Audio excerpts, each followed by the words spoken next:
Paul et son groupe sont venus en mission, et la mission, ce n'est pas quelque chose, vous savez, qui élève. Hein, peut-être que vous avez déjà fait des missions, et on va dire, oh, j'ai fait une mission. Bon, on s'en fiche un peu, la mission, c'est de partager l'amour de Christ. D'accord? Mettez le mot que vous voulez derrière, ce n'est pas ce qui élève ou ce qui rabaisse. Hein, on est là simplement pour apporter quoi? La lumière de Christ dans nos maisons, auprès de nos enfants, dans nos couples, si nous sommes en couple, dans notre travail, dans nos rues, avec nos voisins. C'est le projet de Dieu. Et ici, Paul et son équipe font pareil.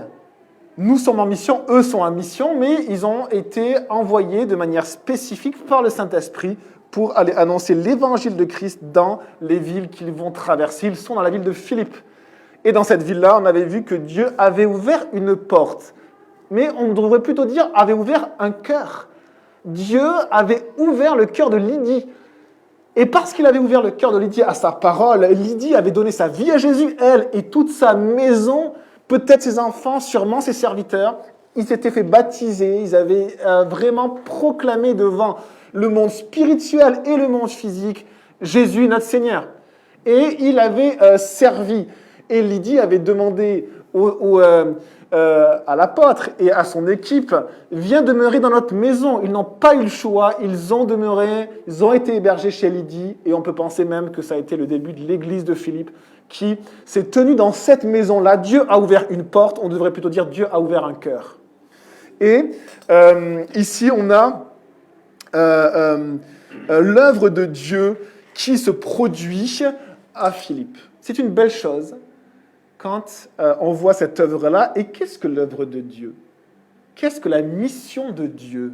Si vous voulez partir en mission, eh bien Dieu nous donne la description assez précise de la mission que Jésus avait et la mission qu'il nous donne à chacun par cette nouvelle naissance qu'il opère par l'Esprit de Dieu. Jean 6, verset 29, Jésus leur répondit, « L'œuvre de Dieu, c'est que vous croyez en celui qui l'a envoyé. » Voilà la mission. Si vous voulez partir en mission, eh bien voilà la mission. L'œuvre de Dieu, c'est que vous croyez en Christ, celui que Dieu a envoyé. C'est l'œuvre de Dieu. C'est par cette œuvre-là que le royaume de Dieu se répand, même s'il n'est pas de ce monde, et qu'un jour il viendra, il renouvellera toutes choses. Hein, c'est par cette œuvre-là que Dieu agit et produit des fruits en vie éternelle. Un salaire qui dure. Une récompense, quelque chose que Dieu nous donne et qui dure éternellement. C'est pour cela que nous travaillons sur cette terre. Et c'est pour cela également qu'il est difficile de voir les fruits de Dieu dans nos vies parfois. Parce que ces fruits, eh bien, mettent du temps à mûrir, mettent du temps à se produire. Mais quand ils se produisent, ce sont des fruits en vie éternelle. Est-ce que nous voulons plein de bonbons Haribo qui sont très très bons, mais que l'on consomme rapidement et après il n'y a plus rien? Ou les fruits de Dieu? Les fruits de Dieu qui restent. Pas quelque chose simplement pour attiser le regard, mais quelque chose que Dieu produit à la gloire de Dieu et qui nous remplit d'émerveillement et de louanges. Quelque chose qui nous invite à mettre les lunettes de Christ et pas simplement notre volonté propre. On a ici Paul. Verset 16, il est marqué « Alors que nous nous rendions au lieu de prière ». On se souvient de ce lieu de prière à l'extérieur de la ville. Peut-être qu'il n'y avait pas de bâtiment, sûrement en plein air. C'est là qu'ils avaient rencontré les femmes. C'est là que Paul avait prêché. C'est là que Dieu avait ouvert le cœur de Lydie. Eh bien, ils revont à cet endroit-là. Nous, pourquoi nous? Parce qu'il y avait Paul, parce qu'il y avait Silas, parce qu'il y avait Timothée et parce qu'il y avait aussi un fameux Luc qui est le rédacteur des Actes et qui participe à ce voyage à ce moment-là. Il dit « nous », c'est l'auteur des Actes. Et donc, alors que nous nous rendions au lieu de prière, une jeune esclave qui avait un esprit de divination est venue à notre rencontre. Le terme, c'est l'esprit de Python.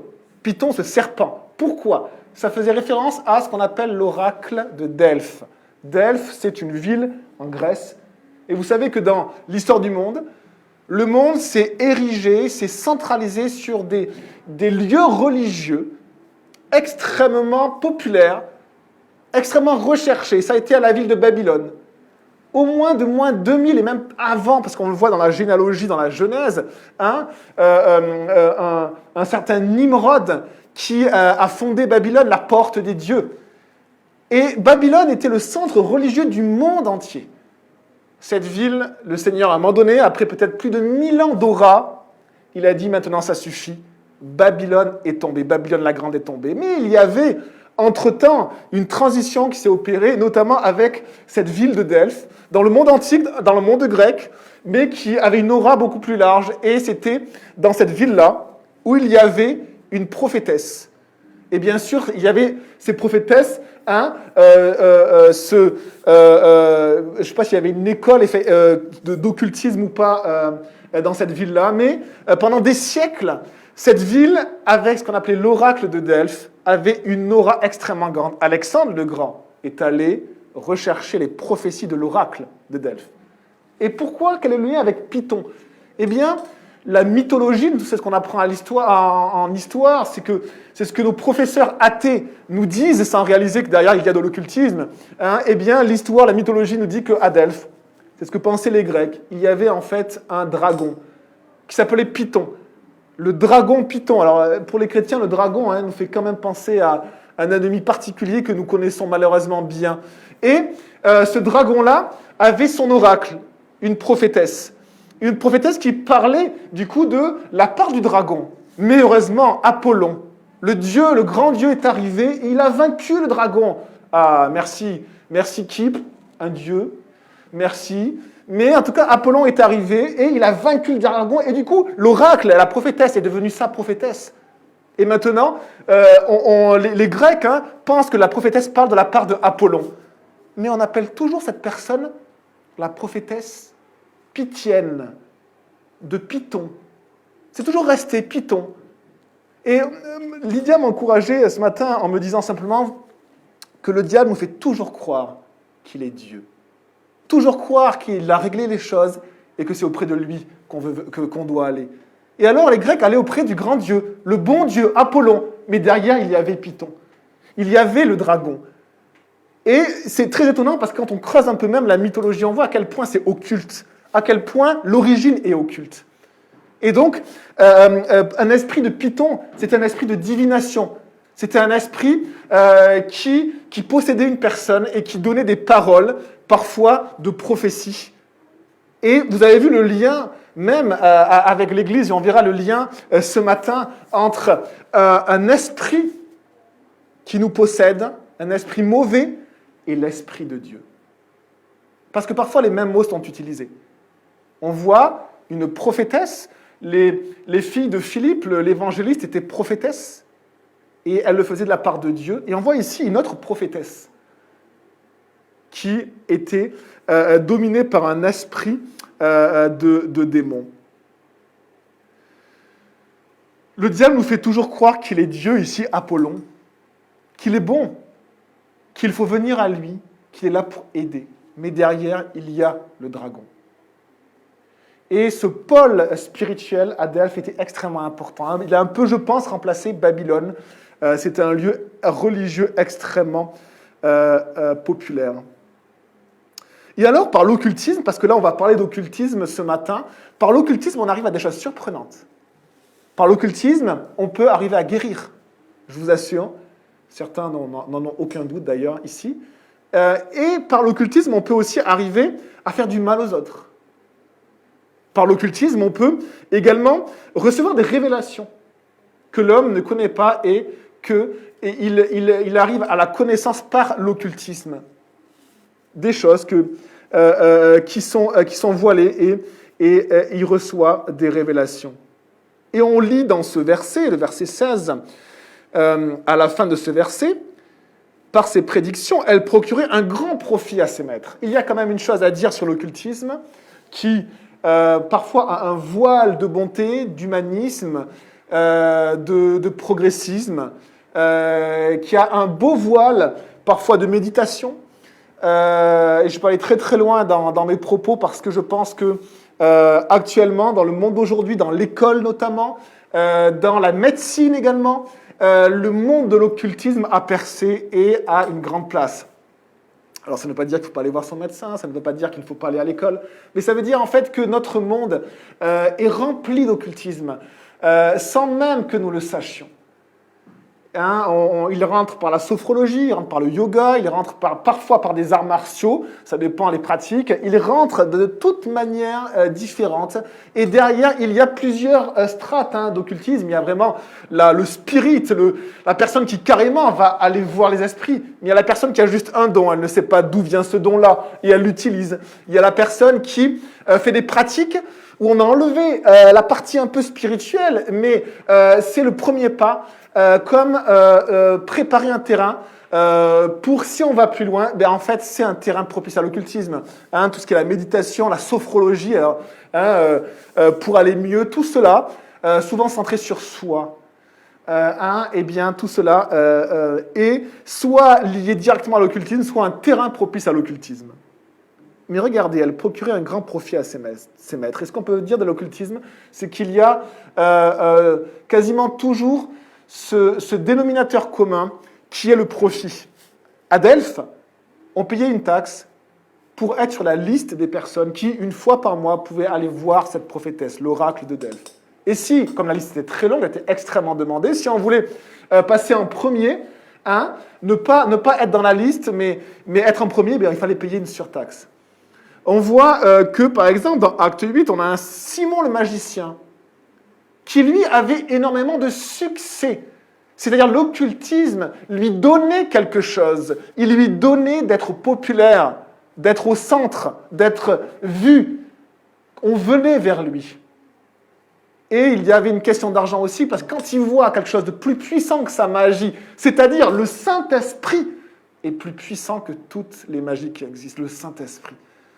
Eh bien, et qu'est-ce qu'il veut? Il veut l'obtenir par l'argent. Le gain. Et pour Dieu, c'est horrible. Pour Dieu, c'est horrible de vouloir quelque chose qui vient de Dieu par de l'argent. Dieu déteste cela au plus haut point.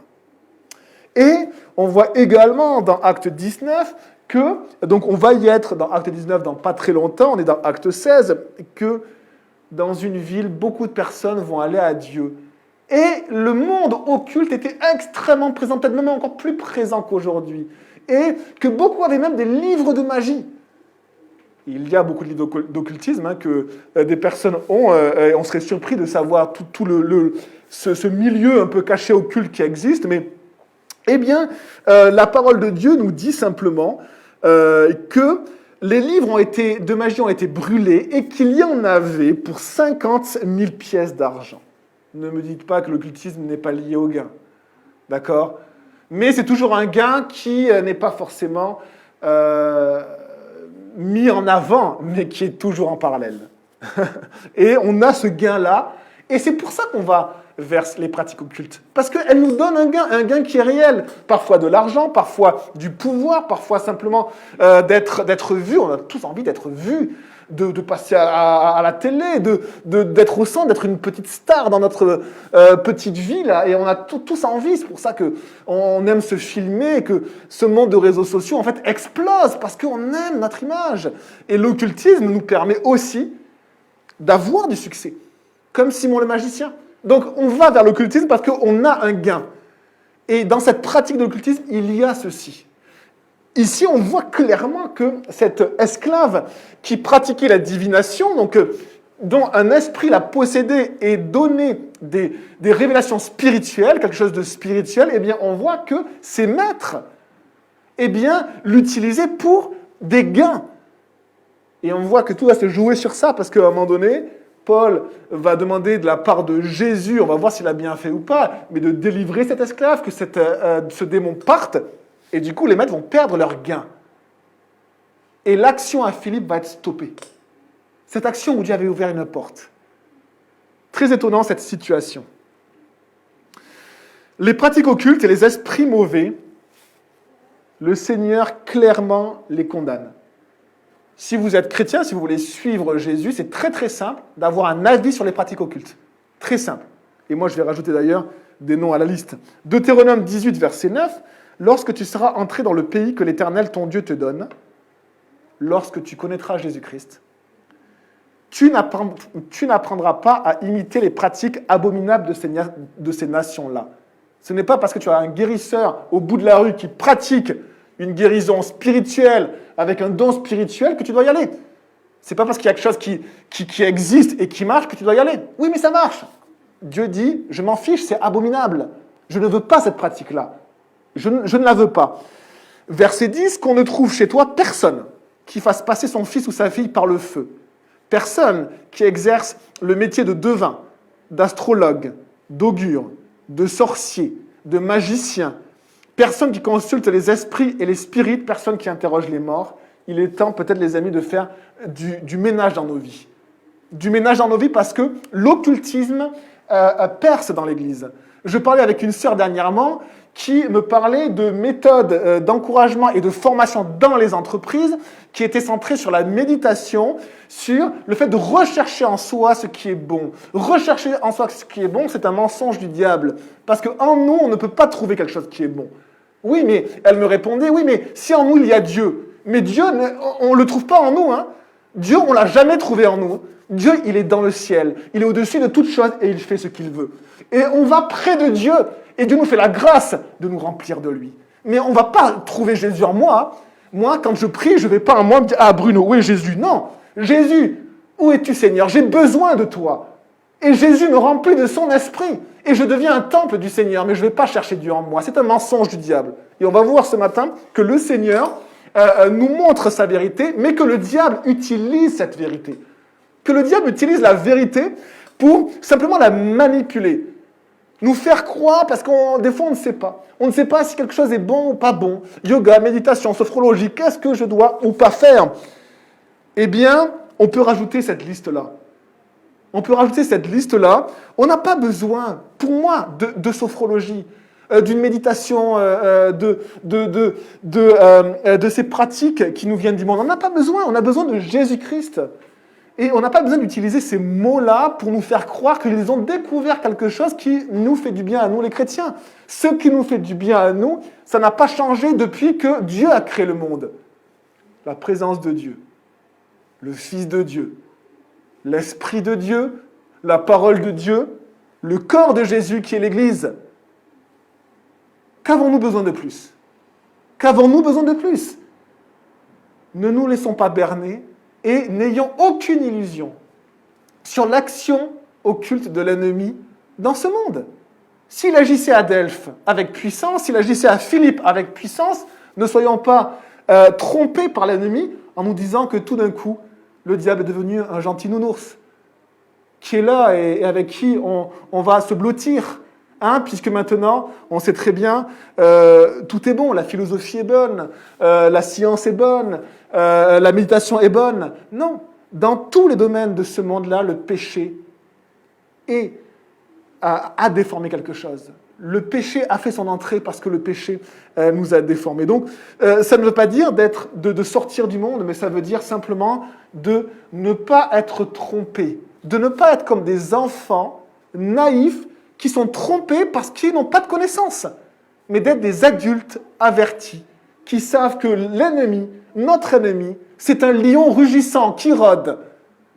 Et il prend le nom qu'il veut. S'il prend le nom de sophrologie, il fait ce qu'il veut. Mais moi, je sais qu'il rôde, et je veux faire attention à mon âme, et je veux faire attention à l'âme de mes propres enfants. Je veux faire attention à l'âme de mes propres enfants, je veux les protéger. Je veux faire attention à ce qu'ils regardent. Je veux faire attention à leurs pratiques. Je veux faire attention à ce qu'on leur dit. Et je vais être derrière eux. Parce que je sais que le diable est un lion rugissant qui rôde et qui veut les dévorer. Et donc, n'ayons aucune illusion sur les intentions du diable. Luc déclare clairement, la parole de Dieu, l'Esprit de Dieu nous déclare clairement que cette jeune esclave était sous l'emprise d'un démon. L'histoire va nous faire croire que l'Église chrétienne a donné une impression négative sur cet oracle de Delphes en l'an 300 avec Origène ou un certain Jean Chrysostome, je crois, des pères de l'Église qui auraient dit qu'effectivement elle était un peu bizarre ou qu'elle était sous l'emprise maléfique. On n'a pas besoin de regarder ou d'être surpris de voir que cette personne qui donnait des prédictions était clairement simplement sous la domination d'un démon. Alors l'occultisme apporte un gain, mais un gain trompeur. Elle apporte quelque chose, mais toujours trompeur. On en sort toujours lié à quelque chose. Pourquoi? Parce que ces pratiques ont toujours un coût. Et on voit par exemple que le Seigneur, dans Deutéronome 18, a dit « Tu ne feras pas passer ton fils ou ta fille par le feu ». Parfois, dans certaines pratiques occultes, dans l'extrême, il y avait une demande de sang. Et il y avait une demande aussi de sacrifice humain. Mais ça, c'est le côté extrême. Et effectivement, pour ces pratiques-là, Dieu a déjà jugé son peuple, très sévèrement. C'était un peu le point de non-retour. Quand des peuples avaient cette pratique-là, eh bien le Seigneur regardait si ces peuples se détournaient de ces pratiques-là, et si elles continuaient dans ces pratiques-là, notamment les Cananéens qui sacrifiaient des enfants, qui les mettaient dans des amphores, et qui enterraient ces amphores sous les maisons pour protéger leurs maisons, soi-disant, leurs propres enfants, eh bien Dieu a dit, le péché est arrivé à son comble, je vais effacer ce peuple de la surface de la terre. Et le Seigneur, à un moment donné, juge ce péché à des points de non-retour. Mais sans que le coût soit forcément une vie humaine, eh bien, il y a toujours un coût. Pourquoi? Parce que l'occultisme, c'est aller auprès d'esprits mauvais pour recevoir quelque chose. Derrière, il y a des esprits mauvais. Dans le Nouveau Testament, on les appelle des démons. Dans l'Ancien Testament, on les appelle des esprits mauvais. Et on voit que toute pratique occulte lie l'âme de celui qui le pratique aux puissances qui sont derrière. On a un lien. Donc si la pratique occulte est forte, on a un lien qui est fort.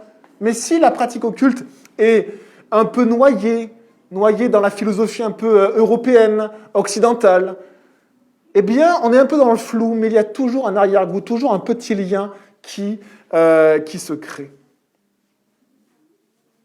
Ici, on voit clairement ce lien, le démon qui domine cette jeune femme.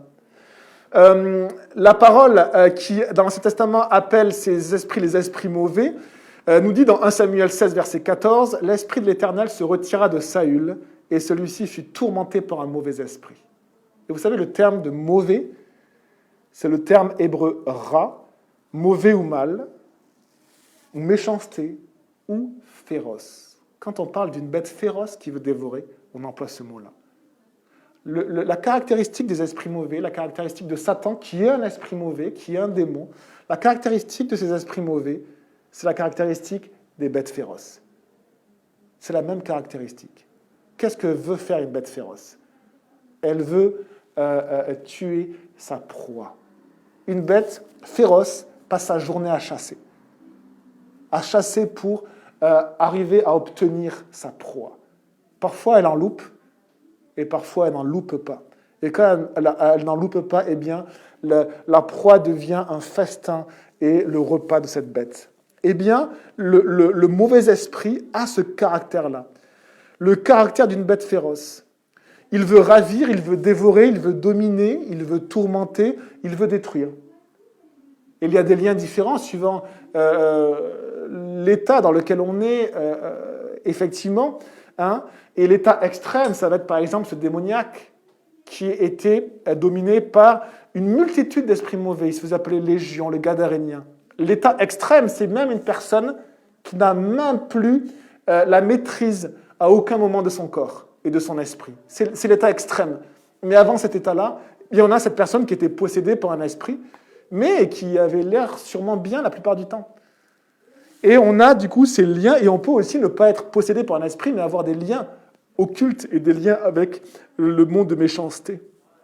Votre adversaire, le diable, rôde comme un lion rugissant. C'est exactement ce qu'on a vu, une bête féroce, cherchant qui il dévorera, 1 Pierre 5, verset 8. Alors si certains vont auprès de Satan, qui a tellement de noms dans ce monde-là, nous allons auprès de Dieu. Nous allons auprès de Dieu. Certains vont auprès de Satan pour rechercher un gain qu'ils vont obtenir de suite. Ils en sortent liés. Ils en sortent avilis, humiliés. Ils en sortent salis. Nous ne voulons pas aller auprès des esprits mauvais. Parce que Dieu nous dit que c'est abominable. On ne veut pas aller auprès des esprits mauvais pour recevoir absolument ce que notre cœur désire de suite. Mais nous allons à Dieu pour lui demander ce dont nous avons besoin et nous nous attendons à lui. Le monde occulte va parfois nous donner, pas tout le temps, mais souvent les premières fois, de suite ce que nous recherchons. Et c'est ce qu'on appelle un piège. C'est exactement la technique de l'appât. La technique de l'appât, c'est quoi? C'est qu'on met un beau verre de terre devant le poisson qui a faim. Le poisson, il ne rêve que d'une chose, c'est de manger un bon verre. Et il a ce bon verre. Mais derrière, il y a l'hameçon. Et le diable fait exactement la même chose. Il nous donne ce dont désire ardemment. Ardemment, tu veux un mari ou une femme. Le diable peut s'en occuper. Tu veux du sexe, le diable peut s'en occuper. Dites-le à vos enfants, enseignez vos enfants sur la sexualité. C'est très important parce qu'ils sont confrontés à cela au collège et même avant le collège. Ils sont face à des sites pornographiques, ils sont face à la sexualité débridée. C'est le rôle des parents d'enseigner leurs enfants à ce sujet-là d'après le modèle biblique, vraiment. Et le diable nous dit, qu'est-ce que tu veux? Tu veux du succès? Tu veux une promotion? Tu veux avoir du succès sur Internet? Je peux te donner ça. Qu'est-ce que tu veux? Et donc, on a ce ver de terre, ce beau ver que le poisson veut manger, et derrière, il y a cet hameçon. Et nous n'avons pas la même manière d'agir. Nous, eh bien, nous allons à Dieu avec confiance, en sachant que peut-être Dieu ne nous donnera pas ce que nous demandons, mais qu'il va nous donner selon nos besoins, parce que c'est un bon et tendre Père. Ce n'est pas un lion rugissant, ce n'est pas une bête féroce qui veut nous dévorer. C'est un bon et tendre Père qui va donner ce qui est bon pour nos enfants. Jésus le dit. Si vous-même, si moi-même, qui suis méchant, je sais donner de bonnes choses à mes enfants, mais est-ce que le Père Céleste ne vous donnera pas ce dont vous avez besoin? Et c'est la foi, l'amour, cette relation que Dieu instaure avec ses enfants. Rien à voir avec les mauvais esprits et le monde occulte. Dieu ne domine pas notre âme. Dieu ne lie pas notre âme. Dieu il respecte tellement notre liberté. Et c'est très étonnant de faire la différence entre un esprit mauvais et l'esprit de Dieu. Un esprit mauvais va dominer la personne comme si elle tordait son esprit et parlait au travers elle. Et c'est presque l'esprit qui fait taire ces esprits de l'homme, qui le domine, comme si c'était devenu un esclave et qui va parler. Et alors que le Seigneur, lui, il veut nous remplir de sa présence, pour nous donner ce qui vient de lui. Et pour que ce que nous disions puisse être de plus en plus lié à ce que lui, il dit. Ce n'est tellement pas la même méthode. Tellement pas la méthode. L'esprit mauvais, il nous tourmente, il nous domine, il nous lie. Il y a, je pense, pas mal de personnes, sans le savoir, qui sont liées par des esprits mauvais. Et dans la rue d'Oron, on avait, il y a quelque temps, des personnes, je pense qu'elles étaient possédées, qui traînaient tout le temps à côté de l'église. Tous les dimanches, elles étaient là. Et ça m'a fait vraiment penser à ce texte-là. Cette personne avait l'esprit de divination qui est là et qui vient accompagner Paul. Elle vient l'accompagner.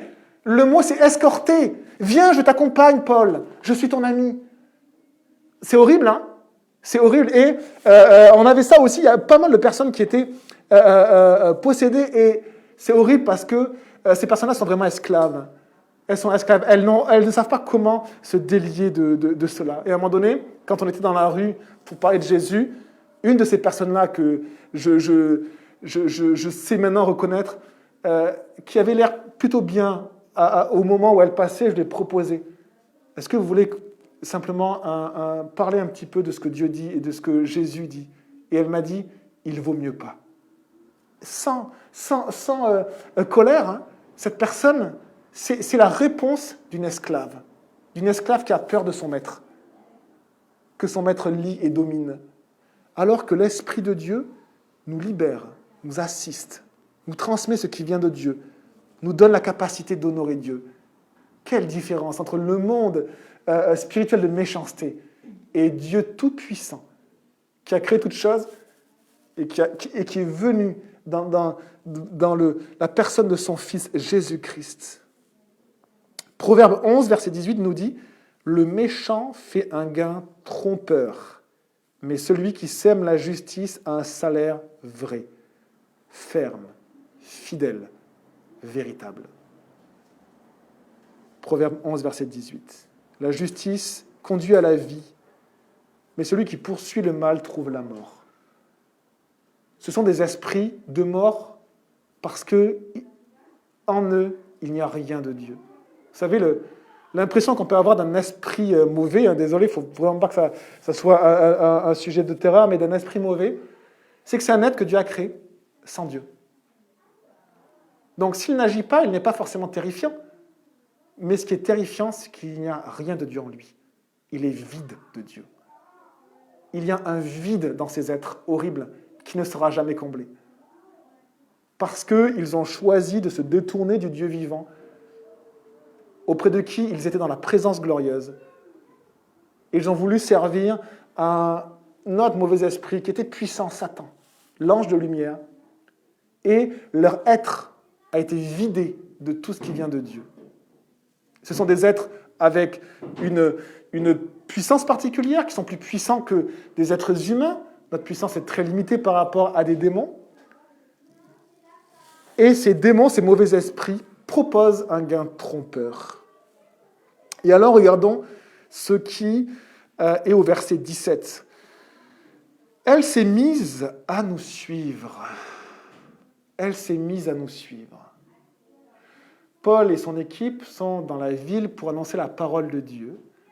Ils vont même pour prendre un moment de recueillement dans la présence de Dieu et pouvoir voir s'ils vont pouvoir annoncer la parole de Dieu dans le lieu de prière.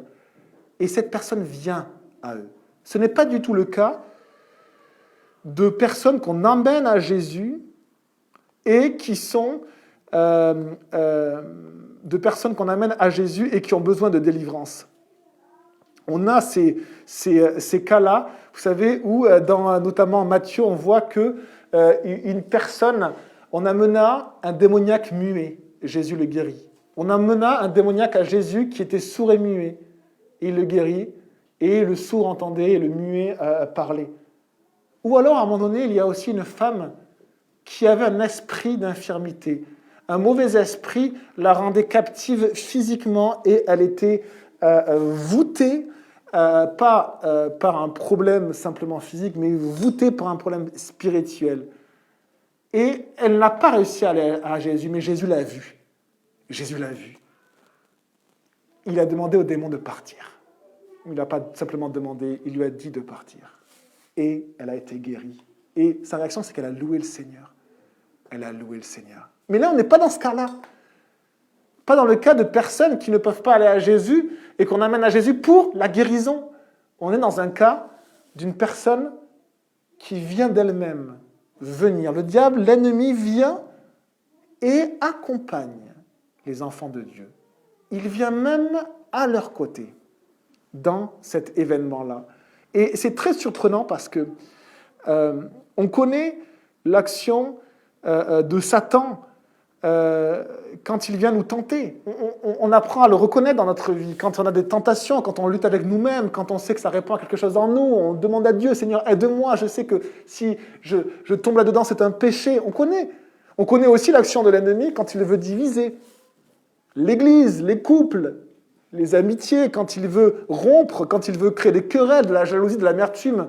On apprend à voir cela et à discerner petit à petit dans notre chemin chrétien, à discerner cela. On réalise que mais c'est l'ennemi qui est derrière cela. On connaît également l'action de l'ennemi quand il souhaite simplement nous faire du mal, nous écraser. Juste nous écraser. Mais on connaît moins l'ennemi quand il vient à nos côtés pour nous escorter. Le terme, c'est aussi escorter. Pour faire un bout de chemin avec nous. Ici, les personnes dont je vous citais, il y a quelque temps, venaient nous escorter un moment. Une personne, à un moment, était venue aussi dans l'église, une autre personne qui n'était pas de cette rue-là.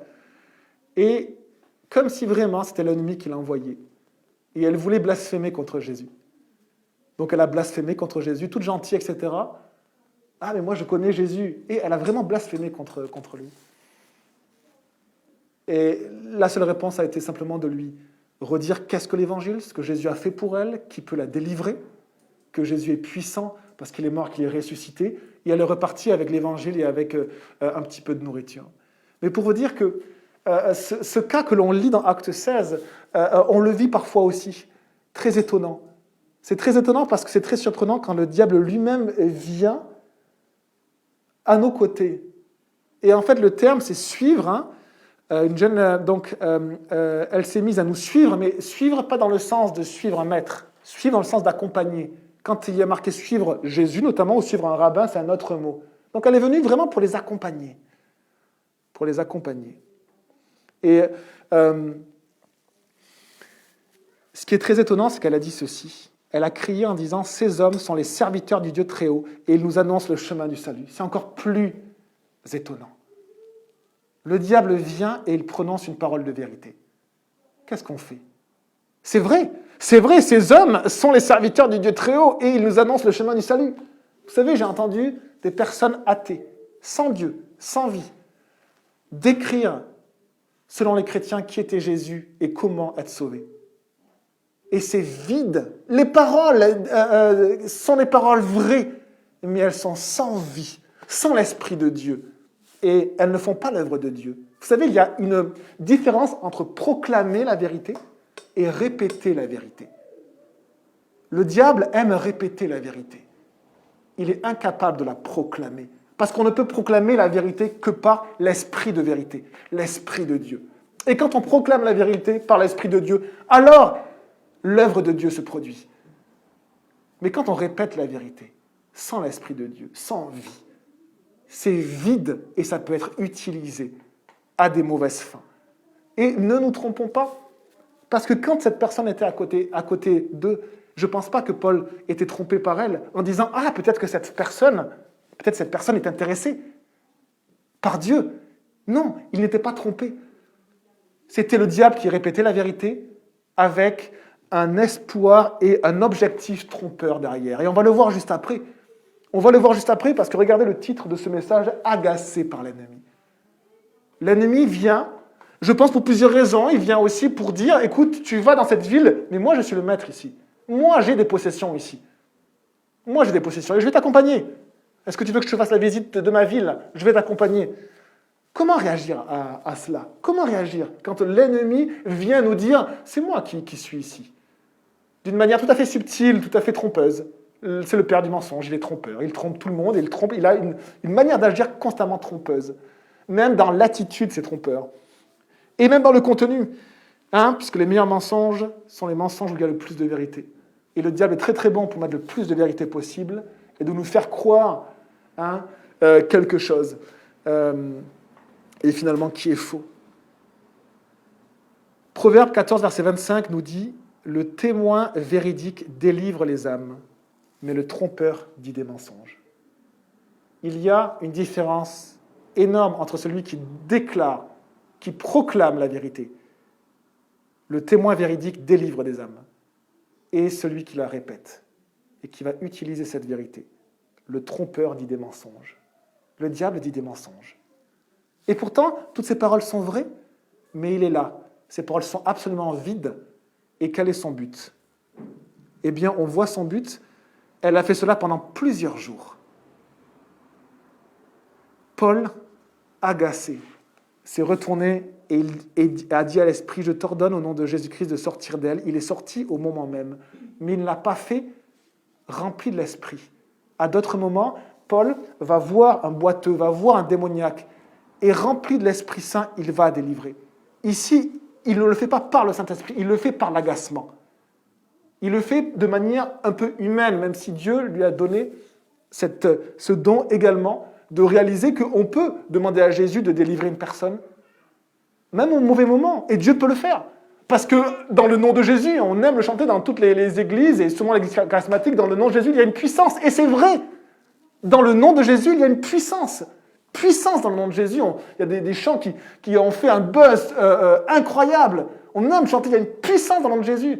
Oui, par agacement, Paul se tourne vers Jésus, vers sa puissance, et demande d'être délivré. Et quelle est la conséquence de suite? Eh bien, la conséquence immédiate, c'est que les maîtres de la servante ont vu disparaître l'espoir de leur gain, ils se sont emparés de Paul et de Silas et les ont traînés sur la place publique. Ils vont être battus, ils vont être jugés, ils vont aller en prison. L'œuvre de Philippe est terminée. L'œuvre dans la ville de Philippe est terminée. C'est très étonnant comment le diable agit. Il est là pour nous user. Il est là pour nous fatiguer. Et nous fatiguer pas simplement ponctuellement, mais plusieurs jours, plusieurs semaines, plusieurs mois. Il est là, à nos côtés, il nous accompagne, il regarde où on va et puis il nous suit. Et il nous use. Et il prononce des paroles à côté de nous. Et il est là. Et Paul, agacé, usé, le terme c'est fatigué, mais là on voit que c'est fatigué dans le sens qu'il n'en peut plus, qu'il est agacé. Eh bien, agit par agacement. une autre personne va agir par agacement, un peu de la même manière, et qui va aussi faire un miracle juste après. C'est Moïse. Moïse, le Seigneur va lui demander de répondre aux demandes du peuple qui avait soif, un peuple qui était irrité, un peuple qui était querelleur, un peuple qui était incrédule, un peuple qui était idolâtre. Ce n'était pas l'ennemi au travers d'un mauvais esprit, c'était l'ennemi au travers du mauvais cœur du peuple. Et il va par lui-même faire ce miracle de frapper le rocher par irritation et agacement. Et le Seigneur va dire à Moïse, tu as péché, Moïse. Alors qu'il avait fait un miracle. Tu as péché, Moïse. Et on voit ce côté très étonnant de l'œuvre de Satan qui est là pour nous fatiguer, pour nous user jour après jour et nous accompagner. Ce qui doit nous encourager, c'est la parole suivante, c'est qu'on voit par la suite que la victoire est au bout pour les disciples, malgré cela. Malgré l'agacement, l'irritation, malgré le fait qu'à un moment donné, ils ne comprennent pas pourquoi ils se retrouvent en prison. Parce qu'ils restent fidèles. La fidélité nous permet d'arriver jusqu'à la victoire.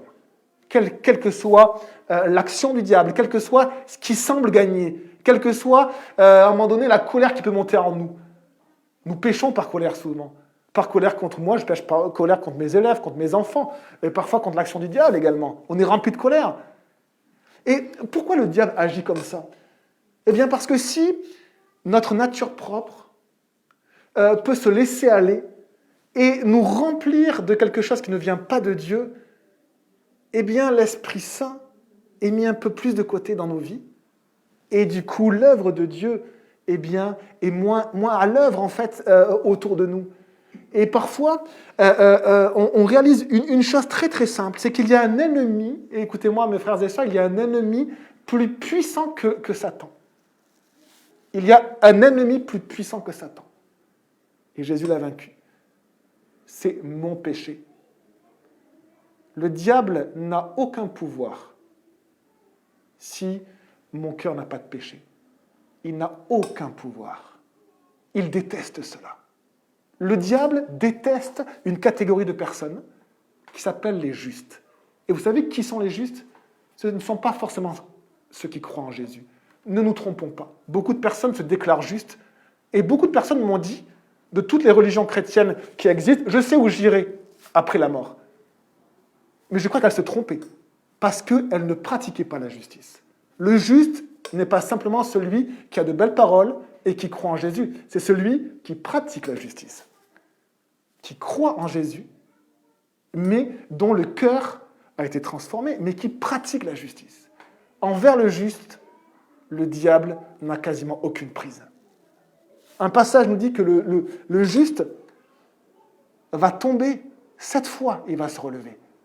C'est-à-dire que même dans la chute, même quand le diable dit « Ah, j'ai gagné contre toi », eh bien le juste se relève. Parce que Jésus a réglé son péché. Parce que la plus grande puissance dans ce monde-là n'est pas l'ennemi, c'est le péché. Et si la mort est venue dans ce monde-là, ce n'est pas par le diable qu'elle a été amenée, ça a été par le péché. Bien sûr, le diable a tenté, mais c'est le péché qui a produit la mort. Le péché produit la mort de mon âme. Et si mon âme n'est pas pardonnée par Christ, je vais en enfer parce que je suis pécheur. Parce que le péché est en moi. Et bien sûr, le Satan, eh bien, son but, c'est d'essayer que notre nature propre, eh bien, elle puisse s'exprimer le plus possible. Si nous nous mettons en colère souvent, ben, le but de Satan, ça va être d'essayer de mettre un environnement pour que nous nous mettions en colère. Parce que si nous sommes très attirés par quelque chose, ben, le but de Satan, ça va être de mettre un environnement autour de nous pour mettre devant nos yeux cette chose-là. Mais le péché, il vient de mon cœur. Et la puissance de la mort, elle vient de mon propre cœur. Et c'est pour ça que la grande réjouissance et le grand encouragement qu'on peut avoir, c'est que contre toute l'action, toute l'œuvre de l'ennemi, eh bien, il y a le sang de Christ. Le sang de Christ me purifie de tout péché. Et ça me suffit. Le sang de Christ me purifie de tout péché, et ça me suffit. Dieu, plus que d'être mort pour mes péchés et de me purifier, il est ressuscité pour me donner la vie, pour me donner son esprit. Il me donne l'esprit de Dieu, un esprit de puissance, pour m'assister, pour me montrer, pour me faire discerner ce qui est mauvais, ce qui est de la tentation, ce qui est dangereux. Et voilà les armes du chrétien. De pouvoir vivre par le Saint-Esprit, lavé par le sang précieux de Christ. Merci Seigneur. Merci Jésus. Ne soyons pas troublés. Ne nous y trompons pas. Ne soyons pas comme des enfants naïfs. Soyons comme des adultes avertis. L'ennemi est à l'œuvre. L'ennemi est là pour nous user. Le Seigneur nous le rappelle d'une manière extrêmement claire. Éphésiens 6, verset 12. « Car nous n'avons pas à lutter contre la chair et le sang, contre mon voisin qui est insupportable ou qui m'a crié dessus, mais contre les dominations, contre les autorités, contre les princes de ce monde de ténèbres, contre les esprits méchants, les esprits mauvais dans les lieux célestes. » C'est le combat des chrétiens. Pourquoi nous n'avons pas à essayer d'aller rechercher le repère des esprits mauvais et d'essayer de les faire fuir. Ils vont aller à un autre endroit. Ce n'est pas cela que de combattre en tant que chrétien. Combattre en tant que chrétien, c'est quoi? C'est amener la lumière de Jésus dans les ténèbres.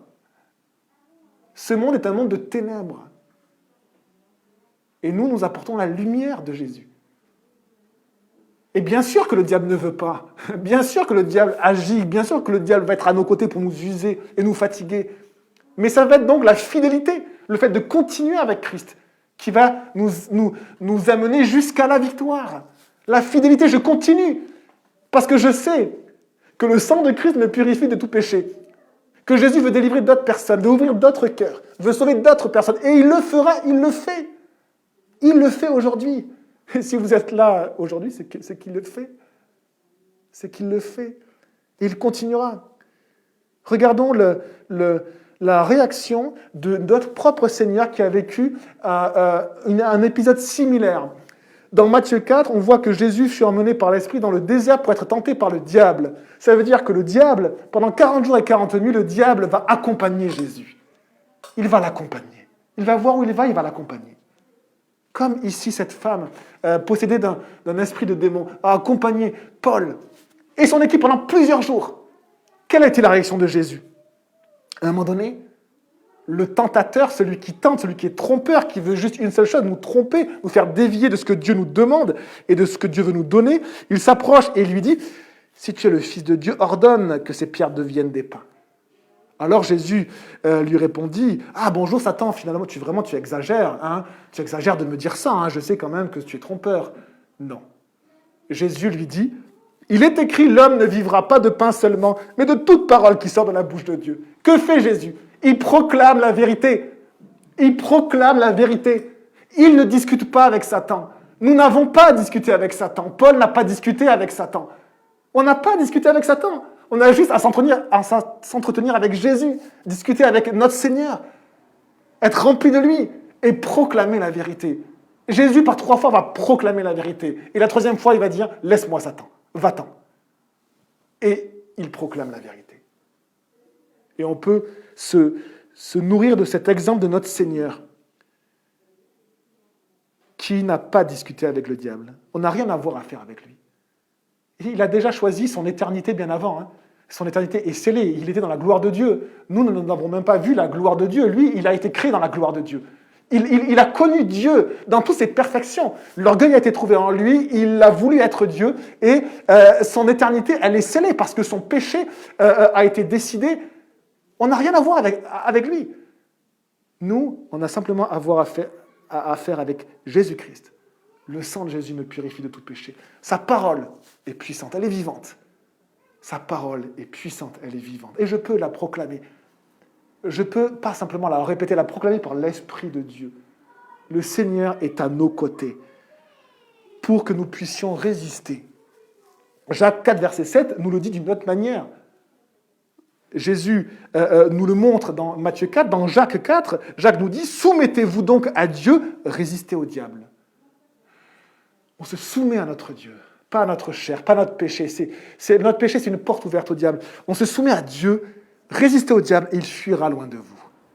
Discutons avec Jésus. Discutons avec Jésus. Prenons du temps à ses pieds, comme le faisait Marie. Et alors, on en a fini. Et on peut simplement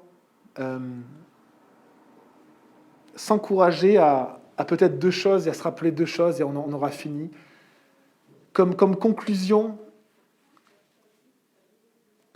nos armes, c'est le sang de Christ et l'Esprit de Dieu qui est en nous. C'est vive l'Église qui nous protège et qui nous transmet les dons du Seigneur. C'est vraiment mourir à soi-même, faire vraiment toute la place à Christ. Et le péché, nous dit la parole de Dieu, il peut éteindre l'esprit. On voit que l'action de notre cœur peut aussi attrister le Saint-Esprit. Et c'est ce que le diable essaie de faire. Nous user pour qu'on puisse attrister l'Esprit de Dieu et lui donner moins de place dans nos vies. On lit, ceci, n'attristez pas le Saint-Esprit de Dieu par lequel vous avez été marqué d'une empreinte pour le jour du salut, que toute amertume, toute fureur, toute colère, tout éclat de voix, toute calomnie, toute forme de méchanceté disparaissent du milieu de vous. Dans l'Église, voilà comment le diable essaie d'agir, que nos cœurs puissent s'exprimer. Et nous voulons que l'Esprit Saint puisse s'exprimer. On prie les amis. Seigneur, merci mon Dieu pour ton esprit, merci pour ta parole. Merci Seigneur, parce que tu es bon.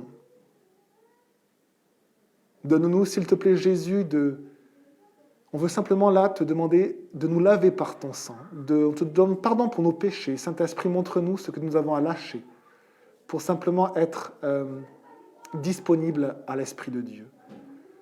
Aide-nous à être remplis par ton Esprit, aide-nous à nous relever rapidement quand nous tombons, en te demandant pardon, en mettant de côté notre orgueil, en réalisant qu'on est pécheur, mais sauvé par grâce. Merci Seigneur, bénis ton Église et encourage-la ce matin. En ton nom Jésus. Amen.